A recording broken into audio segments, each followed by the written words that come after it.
Shalom Bapak Ibu Saudara yang terkasih dalam Tuhan Yesus Kristus. Siang hari ini saya akan membagikan firman Tuhan bagi kita semua. Dan saya meyakini bahwa firman ini akan memberkati kita dimanapun Bapak Ibu Saudara berada.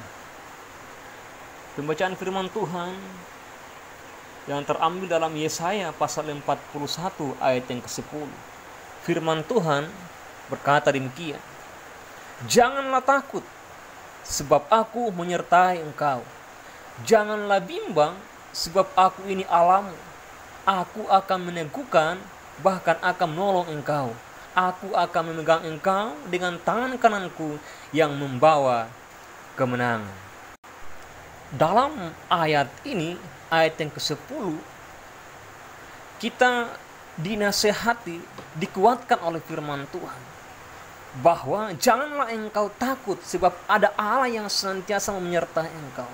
Jangan bimbang, sebab ada Allah yang senantiasa memberkati engkau, bahkan menolong engkau dan meneguhkan engkau dimanapun engkau berada.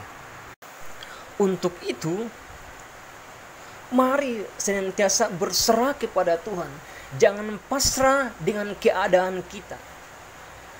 Ayat ini memberkati pribadi kita bersama-sama oleh Nabi Yesaya, bahwa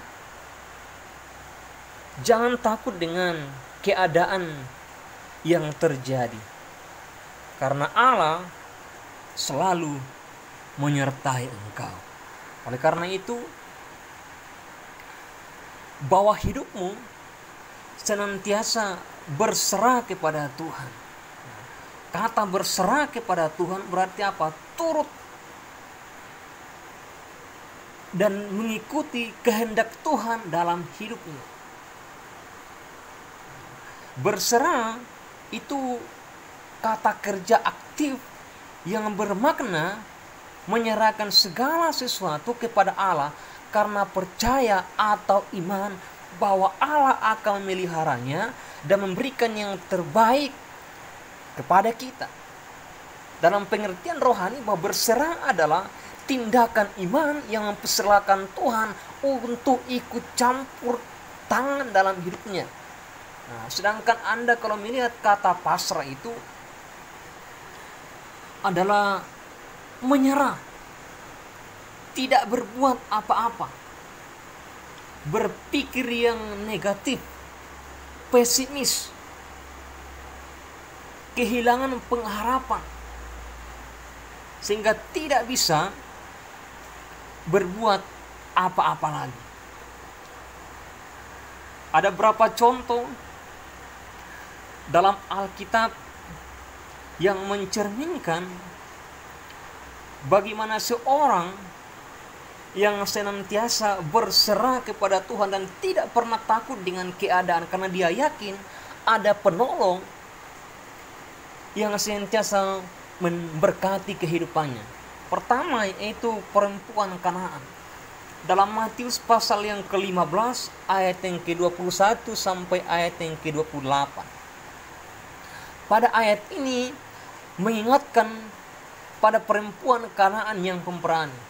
Saat itu anaknya sedang kerasukan setan, dan ketika mendengar kabar tentang Yesus yang datang ke Tirus dan Sidon, perempuan tersebut langsung mendatangi Yesus dengan penuh pengharapan. Ini adalah satu tindakan berserah kepada Tuhan. Ketika Anda memiliki masalah, apa yang Anda akan lakukan? Siapa yang Anda akan cari terlebih dahulu? Tuhan, atau mungkin keluarga, atau sahabat yang dapat menolong Anda? Tetapi perempuan Kanaan ini, dia mencari Tuhan. Nah, tindakan Anda inilah yang akan membedakan antara berserah atau pasrah. Orang yang berserah kepada Tuhan pastinya akan mencari Tuhan dalam situasi apapun. Berserah artinya mengandalkan Tuhan dengan totalitas, dengan sepenuhnya.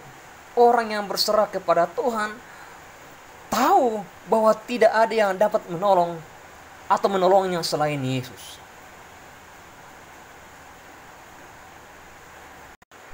Contoh yang kedua, yang berserah kepada Tuhan. Dua orang yang buta. Mereka mendengar Yesus lewat dan berseru mengasihi mereka. Mereka meminta Yesus supaya mata mereka dapat melihat. Mereka berserah kepada kehendak Tuhan dan akhirnya bisa melihat dan mengikut Tuhan.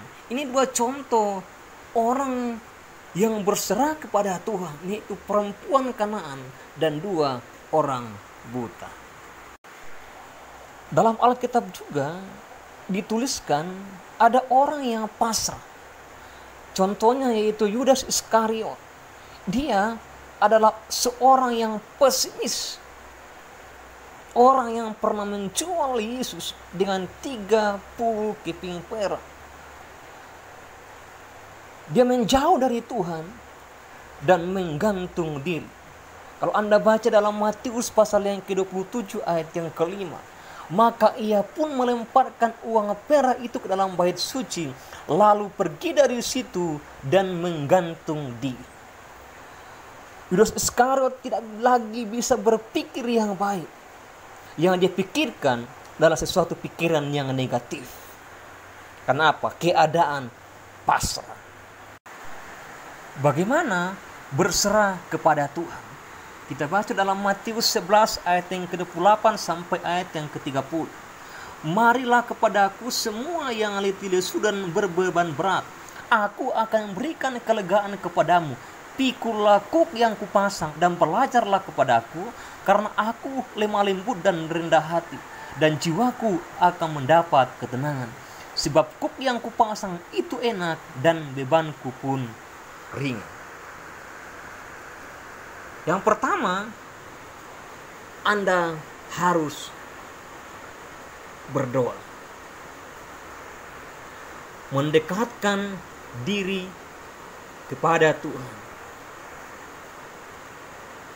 Membawa hidup ini selalu punya hubungan komunikasi yang baik dengan Tuhan.